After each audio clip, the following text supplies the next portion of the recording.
They called him the Iron Serpent of Naples, a man who crushed entire crime families without hesitation, a king who ruled through fear, loyalty, and blood.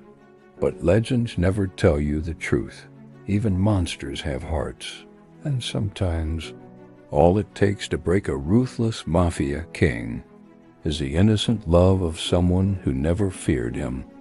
Stay with me, because this story begins with violence, but ends with a choice that changed an empire forever. What if the only person capable of destroying the most powerful mafia boss alive was the only woman he wanted to protect? And what happens when love becomes betrayal, not to one man, but to an entire criminal kingdom? Naples, Italy, a city filled with beauty above ground and brutality beneath it. Controlling the underground world was the Romano crime syndicate, and at its head stood Alessandro Romano. Alessandro ruled with absolute control. At 41 years old, he had already eliminated 3 rival clans and taken control of the Mediterranean smuggling ports. He didn't raise his voice. He didn't make threats. He simply made decisions, and his decisions often ended lives. His men called him Il Serpent di Ferro, the Iron Serpent, because once he wrapped around his enemies, there was no escape. 10 years earlier, Alessandro was engaged to marry a woman named Valentina Greco. She represented everything he secretly wanted: peace, normal life, a future outside bloodshed. But during a meeting meant to negotiate peace between rival syndicates, a car bomb exploded. Valentina died instantly. Alessandro survived. But the explosion destroyed something far more important than his fiancée. It destroyed his ability to love. From that day forward, he replaced emotions with control, and control made him unstoppable. Across Naples, in a small public hospital, struggling to survive funding cuts, worked Elena Marino, a 25-year-old volunteer nurse known for refusing payment from poor patients. She believed every life mattered, even criminals, especially criminals, because she believed pain turned people into monsters, not birth. She had no idea that belief would soon change her entire destiny. One stormy evening, gunshots erupted near the Port District. Alessandro Romano had been ambushed by Balkan traffickers attempting to take control of his shipping routes. He survived the attack, barely. His men rushed him to the closest medical facility, Elena's hospital. Elena entered the emergency room expecting another gang casualty. Instead, she found a silent room filled with armed men in tailored suits, and lying on the operating table was Alessandro Romano, bleeding heavily from a gunshot wound to his side. His eyes met hers, cold, calculating, predatory. But Elena didn't recognize him, and she didn't care who he was. She simply began treating him. Alessandro refused anesthesia. He didn't trust losing control. Elena snapped at him. "You're not invincible. Pain medication isn't weakness." The room froze. His guards expected fury.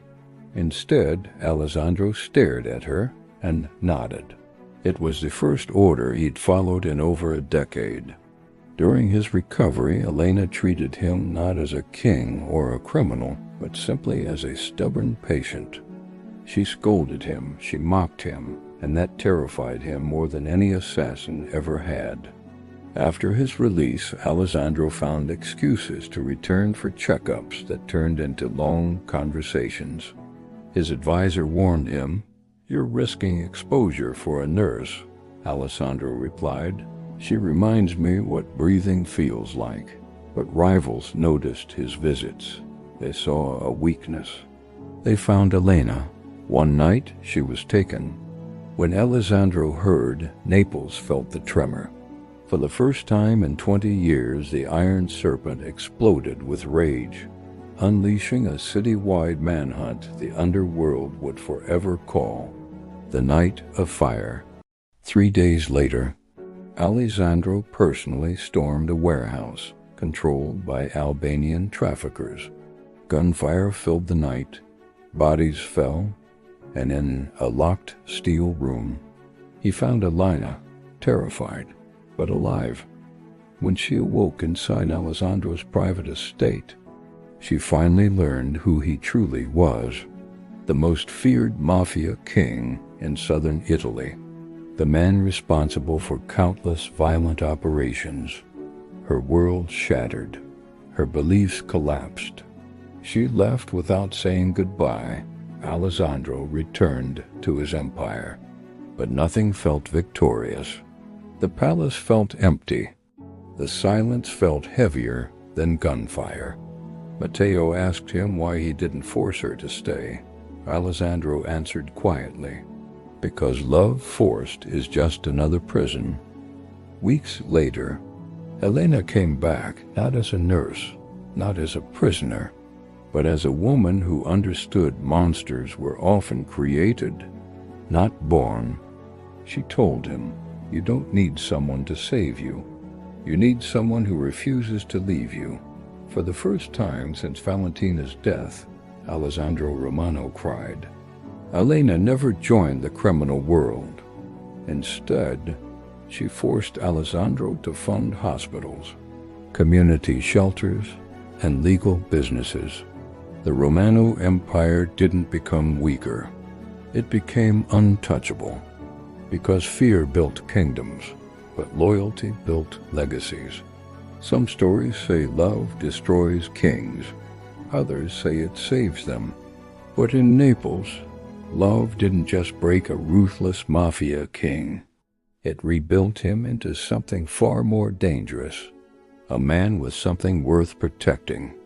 If this story kept you watching, if you love dark mafia romance stories filled with power, emotion, and suspense, make sure you like this video, subscribe to the channel, and turn on notifications so you never miss the next story. And tell me in the comments, do you believe love can change someone? Or does power always win? Because the next story might test that answer.